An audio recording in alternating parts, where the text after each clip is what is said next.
بسم اللہ الرحمن الرحیم۔ قرآن پاک کی آیات تعداد میں ہیں اور ان میں حروف بھی ہیں اور حروف میں لفظ ہیں اور تعداد ہے۔ جب مجھے علم ہوا کہ انسان کے شعور میں، پھر لا شعور میں اور پھر ایک تحت الشعور میں ایک بات ہے کہ شعور اور تحت الشعور کو سب کانشیس ہی کہہ دیا گیا، ان کا کوئی اور نام اس کو دیا ہی نہیں گیا۔ پھر مجھے جب پتہ چلا کہ انسان کے دماغ میں، تحت الشعور میں، انسان کے اندر ہی دماغ میں ایک چپ رکھی گئی ہے، ایک چپ رکھی گئی ہے جو ہر انسان کے دماغ میں موجود ہے، اور آج تک کے جو سائنسدان ہیں ابھی تک کے، اور انہوں نے جو نتیجہ اخذ کیا، وہ کہتے ہیں کہ انسان ابھی تک دماغ کا جو راز ہے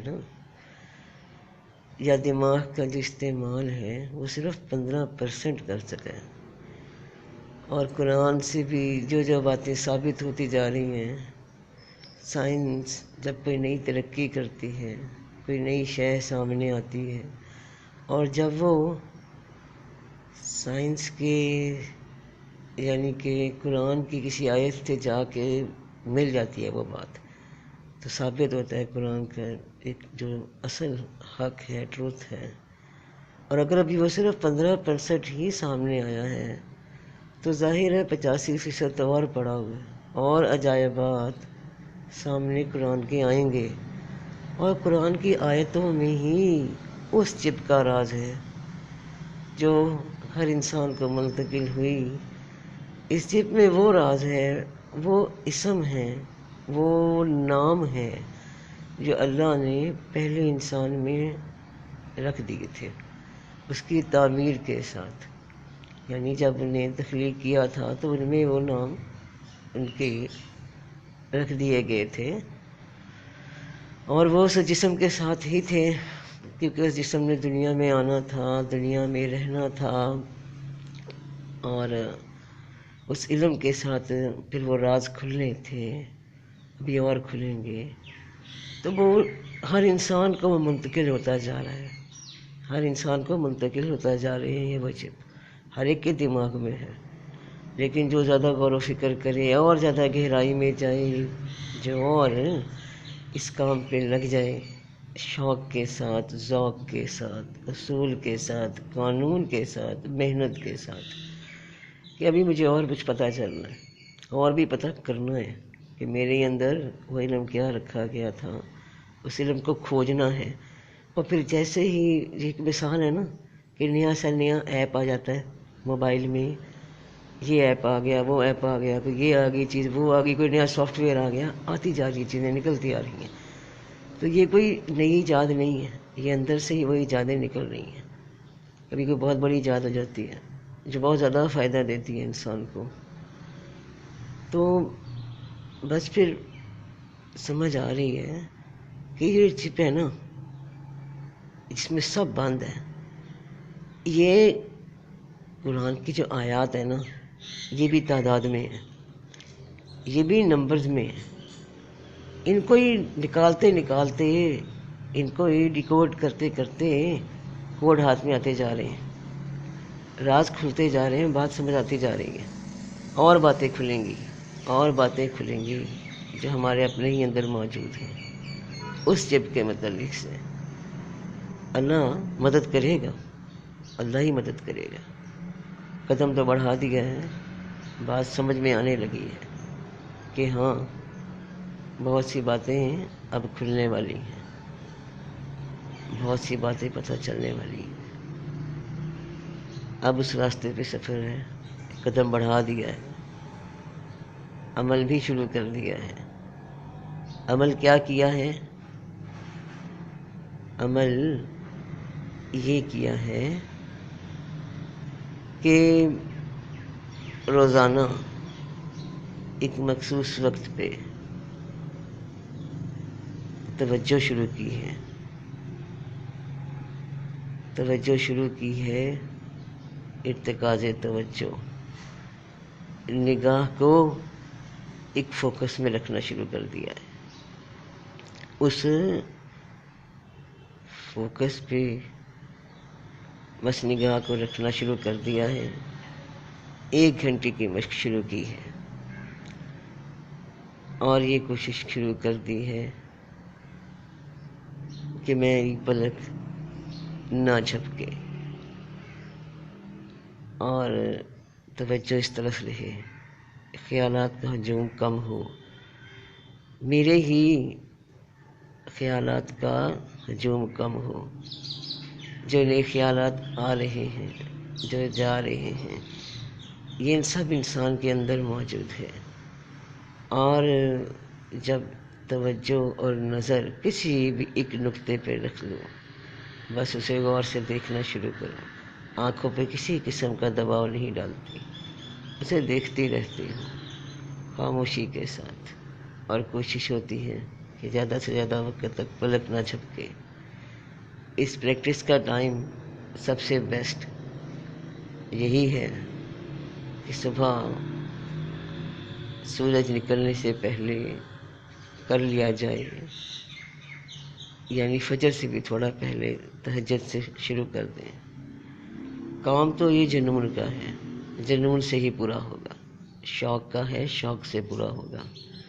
ایسے نہیں ہوگا کہ مرضی ہے، آنکھ نہیں کھلتی، یہ وہ، اگر یہ کام ہو تو پھر دوسرا کام نہیں ہوتا، پھر آپ سوئیں، آرام کرو، پھر دنیا دیکھو، پھر دنیا انجوائے کرو، جو کرنا چاہتے ہو کرو۔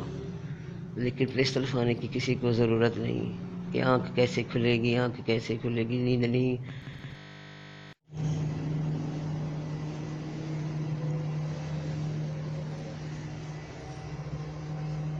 کرنا یہ ہے کہ پہلے تو اس قانون کو سمجھ لیں کہ انسان جو بھی عمل لگاتار روزانہ مخصوص وقت میں ریپیٹ کرتا ہے، دہراتا ہے، وہ اتنا ہی اس عمل میں، اس کی گہرائی میں پہنچتا جاتا ہے، آگے سے آگے اس کی پریکٹس ہوتی ہے۔ اور 10,000 گھنٹے جس بھی کام کو کر لیا جائے، وہ کام انسان کے لاشعور میں، حافظے میں، تحت الشعور تک پیوست ہو جاتا ہے، اور پھر جتنی چیز گہرائی میں جاتی ہے اتنا ہی راستہ بناتا جاتی ہے۔ تو 10,000 گھنٹوں سے مراد ہے 1.25 سال،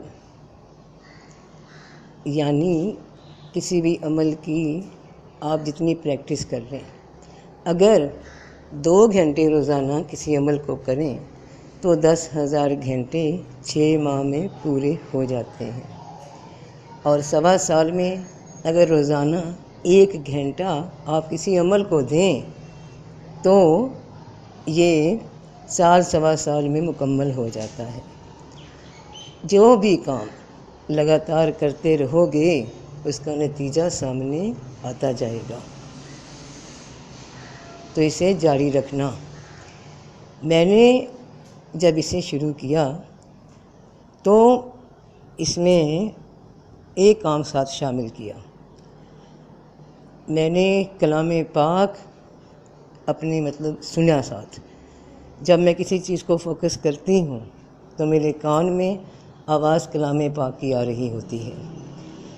میں نے سورہ فاتحہ ترجمے کے ساتھ، اردو ترجمے کے ساتھ، نیٹ پہ جو ہمیں ملتی ہیں، جو بھی قرآن پاک کی صورتوں کی جو ترجمے، تو سورہ فاتحہ، پھر سورہ اخلاص، اس کے بعد سورہ فلق، سورہ ناس، پھر سورۃ الاعلیٰ، پھر سورۃ الملک، پھر سورۃ الرحمن، پھر سورہ یاسین، پھر سورہ یاسین کے بعد پھر ہے سورہ نشرہ، علم نشرہ، اور اس کے بعد آخر میں سورہ علق۔ یہ بنتے ہیں 1 گھنٹہ 3 منٹ، یعنی قرآن اور اردو کی تلاوت کے ساتھ۔ یہ میرے کان میں رہتے ہیں اور آنکھیں سامنے فوکس پہ کھلی رہتی ہیں۔ کان میں یہی آواز آتی ہے اور یہ آواز ہی شعور میں جاتی ہے، شعور سے لاشعور اور تحت الشعور تک دستک دیتی ہے، اس چپ تک۔ اور پھر پلکیں بیچ میں 1 آدھ بار گھنٹے کے دوران جھپک بھی جائیں تو عمل نہیں چھوڑنا۔ اگر اسے روزانہ لگاتار کرتے رہو تو نتیجے سامنے اپنی آنکھوں سے دیکھنا، چینج آتی رہے گی انشاءاللہ۔ آج ایک بات میرے دل میں ضرور آئی ہے کہ اس تکنیک کو، اس علم کو جو اللہ نے ہر انسان میں رکھا ہے، اور جس کا ایک سرا اگر میرے ہاتھ آ ہی گیا اللہ کی مہربانی اور فضل سے، تو اسے سکھایا جائے۔ پھر میں سوچتی ہوں کہ کیسے سکھایا جائے۔ اگر میں یہ آن لائن ہی سامنے آ کر لائیو آ کے کرتی ہوں تو پھر اعتراض ہوتے ہیں کہ جی پردہ نہیں ہے۔ اب ظاہر ہے یہ سارا کام چہرے کے ساتھ ہے، سانس کی مشقوں کے ساتھ ہے، جو کہ کر کے دکھانا پڑیں گی، کیسے کرنا ہے، کیسے دیکھنا ہے۔ پھر اور بہت سا ذہن میں آتا ہے کہ ظاہر ہے پردہ تو میں کرتی ہوں، پردہ تو میں نے کرنا ہی ہے۔ آج سے پہلے بھی میں نے ایک ویڈیو دی تھی کہ موکل کیسے حاضر کرتے ہیں، آپ کو موکل مل جائے گا۔ بہت سے لوگوں کے کمنٹس آئے، فون پہ بھی رابطے ہوئے کہ مل گیا ہے، لیکن پھر ایک شور اٹھا کہ عورت نے منہ پہ تو نقاب کیا لیکن بال کھلے ہیں۔ بال کھلے ہیں تو پھر جی میں نے ویڈیو پہ ڈیلیٹ کر دی، کیونکہ مجھے بال تو وہاں دکھانے نہیں اپنے۔ میں تو ایک مقصد لے کے آئی تھی کہ میں آسانی سے اس چیز کو آپ تک کنوے کر سکوں، ٹھیک ہے نا۔ ابھی بھی یہ عمل میرے دل میں آتا ہے کہ میں اس کو لوگوں تک پہنچاؤں، یہ نہ ہو کہ مر آ جاؤں، اندر ہی رہ جائے میرے بات۔ اللہ پھر کوئی اور انسان آ جائے گا، کوئی اور آ جائے گا بتانے کے لیے۔ اگر کوئی اسکول، کالج، یونیورسٹی کا کوئی ایسے ادارے والا جہاں پہ اکیڈمی ہو، کچھ بھی، اگر میرے لیکچر کو سنتا ہے اور وہ کوئی ایسی کلاس کا اجرا کرنا چاہیں جو کہ مطلب روحانی شوق رکھنے والوں کے لیے، اور یہ وہ شوق نہیں جو سمپل مطلب ایک ناٹ مراقبہ یا میڈیٹیشن، یہ اپنی پہچان کا ہے، اپنے ہی اندر موجود اس چیز کو اپنے کھوجنا ہے۔ جو آبجیکٹس ہیں وہ آپ کے اندر موجود ہیں، لیکن ایک ماحول میں، ایک خاص ماحول میں جہاں سب ایسے ہی طالب علم ہوں جو اس چیز کو کھوجنا چاہیں، جو اس سے فائدہ اٹھانا چاہیں، تو پھر سامنے تو آنا ہوگا، کلاس تو لگنی چاہیے، ایک علم ہے اس کو تو پہنچانا چاہیے۔ تو اگر کوئی ایسا یہاں پہ موجود ہے جو لاہور شہر کا سے تعلق رکھتا ہو، کیونکہ میں لاہور میں ہوں، پاکستان لاہور، اور وہ ان کلاسز کو مطلب کروانا چاہتا ہو اپنی آگاہی کے لیے، تو وہ ضرور بتائے۔ اس کا پھر جو بھی بندوبست ہوگا، جیسے ہوگا، تو پھر اس بارے میں بات کر کے، اور خصوصاً اگر کوئی خاتون جو کہ اسکول کالج وغیرہ چلا رہی ہوں اور چاہتی ہوں اپنے لیے بھی اور طالب علموں کے لیے بھی کہ ایک یہ تربیت بھی ساتھ رہے دنیا کی تعلیم کے ساتھ، تو بہت کچھ ہم کر سکتے ہیں اپنے لیے بھی۔ سب سے پہلے تو اپنے لیے، اپنی شناخت کے لیے، ایک صحیح پاتھ پانے کے لیے، اور ساتھ ساتھ پھر اس سے آگے جو چمتکار و کرشمے ہوتے ہیں وہ تو انسان کی آنکھوں کے سامنے پھر آنے شروع ہو جاتے ہیں۔ اور میں پھر دوہرا دوں، یہ اتنی مدت نہیں، یہ تو جیسے ہی کام شروع ہوگا نتیجے آنے شروع ہو جاتے ہیں. آج مشق کی، خواب میں کچھ نظر آ گیا، کل مشق کی، سامنے کچھ نظر آ گیا. یہ ہونا شروع ہو جاتا ہے جتنی گہرائی جس میں ہے. اور گہرائی پیدا کرنا انسان کے اپنے بھی بس میں ہے، اپنے بھی یعنی شوق میں ہے، اور استاد کی ٹیکنیک میں بھی ہے. بہرحال جیسا اللہ کو منظور. آپ لوگ بھی مشورہ دیجئے کہ آپ اسے کیسے شو کیا جائے، کیسے آپ تک پہنچایا جائے یا پہنچایا نہ جائے. خود ہی بسم اللہ کر لو، طریقہ تو بتا دیا ہے. اللہ سب کی مدد کرے. اللہ اکبر. فی امان اللہ.